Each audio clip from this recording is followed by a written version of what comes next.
महाकवि कालिदास बीच रास्ते में थे। उनको बहुत ज़ोर की प्यास लगी। वहाँ एक पनिहारन पानी भर रही थी। कालिदास बोले, माते पानी पिला दीजिए, आपका बड़ा पुण्य होगा।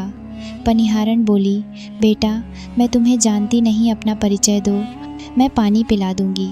कालिदास ने कहा, मैं मेहमान हूँ, कृपया पानी पिला दीजिए। पनिहारन बोली, तुम मेहमान कैसे हो सकते हो? संसार में दो ही मेहमान हैं, पहला धन और दूसरा यौवन। इन्हें जानने में समय नहीं लगता। सच बताओ, कौन हो तुम? इस जवाब से पराजित कालिदास आश्चर्यचकित रह गए। कालिदास बोले, मैं सहनशील हूँ, अब आप पानी पिला दीजिए। पनिहारिन ने कहा, नहीं, सहनशील तो दो ही हैं। पहली धरती जो पापी पुण्यात्मा सबका बोझ सहती है, उसकी छाती चीर कर बीज बो देने से भी अनाज के भंडार देती है। दूसरे पेड़ जिनको पत्थर मारो फिर भी मीठे फल देते हैं। तुम सहनशील नहीं हो सकते। सच बताओ, कौन हो तुम? कालिदास मूर्छा की स्थिति में आ गए और तर्क वितर्क से जल्ला उठे। कालिदास बोले, मैं हठी हूँ।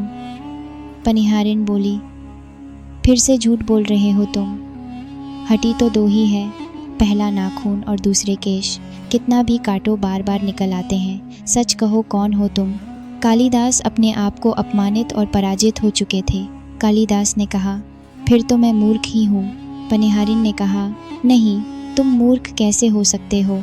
मूर्ख दो ही है, पहला राजा जो बिना योग्यता के भी सब पर शासन करता है, और दूसरा दरबारी पंडित जो राजा को प्रसन्न करने के लिए गलत बात पर भी तर्क करके उसको सही सिद्ध करने की चेष्टा करता है। यह बात सुनने के बाद कालिदास कुछ बोल न सका और वह इस स्थिति में वृद्धा महिला पनिहारन के पैर पर गिर पड़े और पानी पीने की याचना में गिड़गिड़ाने लगे। वृद्ध महिला ने कहा, उठो वत्स। आवाज़ सुनकर कालिदास ने ऊपर देखा तो साक्षात माता सरस्वती वहाँ खड़ी थी।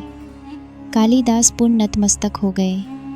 माँ ने कहा, शिक्षा से ज्ञान आता है, ना कि अहंकार से।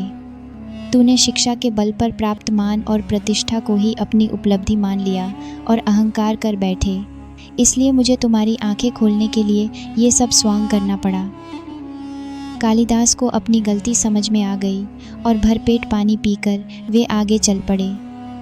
इसलिए कहते हैं, विद्वता पर कभी घमंड ना करें, घमंड विद्वता को नष्ट कर देता है। दो चीज़ों को कभी व्यर्थ नहीं जाने देना चाहिए, अन्न के कण को और आनंद के क्षण को। आप घमंड किस बात का करते हो? आप निर्वस्त्र आए थे और निर्वस्त्र ही जाएंगे। आप कमज़ोर बनकर आए थे और कमज़ोर बनकर ही जाएंगे। आप बिना धन संपदा के आए थे और इसके बिना ही जाएंगे। आपका पहला स्नान भी आपने स्वयं नहीं किया और आपका अंतिम स्नान भी आप स्वयं नहीं कर पाएंगे। यही सच्चाई है। फिर किस बात का इतना घमंड और फिर किस बात की इतनी दुर्भावना, किस बात की इतनी खुदगर्जी? इस धरती पर हमारे लिए सीमित समय है और हम मूल्यहीन बातों में वक्त बर्बाद कर रहे हैं। इसलिए अभी से प्रभु की आराधना में लग जाइए।